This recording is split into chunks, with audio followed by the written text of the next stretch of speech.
Conclusions up front. The M2 iPad Pro is a fantastic device for artists. It's a really good upgrade for most people, whether you're coming from a pen and paper or an earlier iPad. The only exception is if you're already on an M1 iPad. I don't think this is worth the upgrade, especially if you're more of a linear artist like I am. But we'll get into that in the review. Roll intro.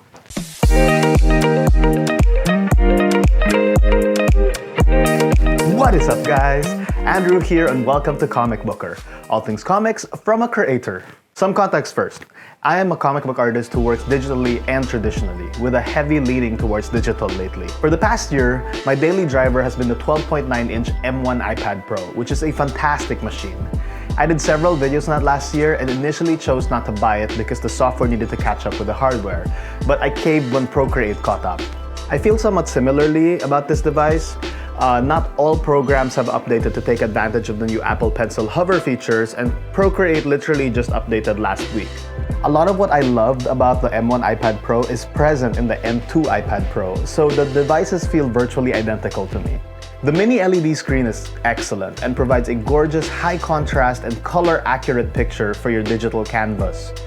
It's a truly lovely screen, and while you may see some light blooming on the screen when you're using it in a pitch black dark room, for 99% of regular situations, the screen holds up wonderfully.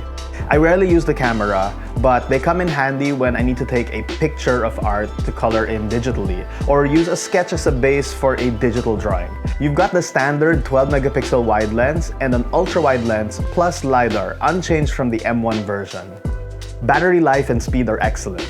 The apps that I tend to use most on this are Clip Studio Paint and Procreate, and I can draw on it for several hours without needing a recharge. The model I'm using is the 1TB storage option, which comes with 16GB of RAM baked in, so it never slows down or makes me feel like I need to close apps out. In layer limit testing, I compared the M1 to M2 using a standard Western Comics page template, an 11x17 page at 600 dpi. Both iPads got the same layer limits of 68. Regardless of the canvas size, both M1 and M2 iPad Pros had identical layer counts. The big differentiator between the two is the new Apple Pencil hover feature, which is exclusive to the M2 iPad Pro and allows the screen to detect your Apple Pencil at a height of up to 12mm from the display.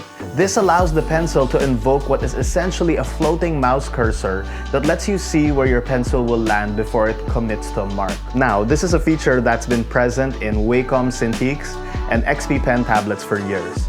But now that it's here, I feel like it cements the iPad Pro as one of the most ideal drawing displays a digital artist can buy in 2023. One caveat though, the mileage you get out of this feature will depend on the kind of artist you are. If you're more of a painter who tends to shift brush sizes often, I think it's absolutely ideal for you. In Procreate, the brush preview is so helpful and informative that painting becomes hyper-intuitive.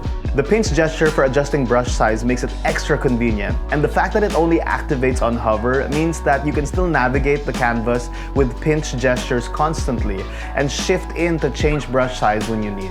Me, however, I tend to be more of a linear artist. My default art style very much relies on line art, which doesn't benefit much from Apple Pencil hover. I tend to draw with a consistent line weight, only shifting to heavy weights at broad intervals in my inking process, so I don't use the hover feature all that often, preferring the immediate feedback of the mark which comes from the stylus hitting the screen. Even when I'm coloring, I don't find myself using the hover features all that much, since I tend to rely on the sliders on the side for brush changes. I even found the hover gestures a little annoying. Often while I was inking, I found myself accidentally changing the ink line's opacity while resting the side of my hand, which resulted in unintentional semi-transparent ink lines. I don't know if this is a problem with palm rejection, or maybe I just need to change how I draw, but it wasn't as smooth an experience as I'd imagined. All this to say that I'm probably going to be returning this unit and sticking with my M1 iPad Pro for now. I think this is a fantastic device for most people who aren't already on an M1, and I look forward to upgrading when more features justify the price of upgrade. As of now, Apple Pencil Hover is just a nice to have for the kind of artist that I am. But if you're coming from a non-M1 iPad or are a very painterly brush size shifting artist, then this device is going to be a dream come true for you. That's it for this video, guys. I hope you found it a little helpful, and if you enjoyed this, please like and subscribe. It really helps the channel out. Happy holidays, and I'll see you in the next one. Peace.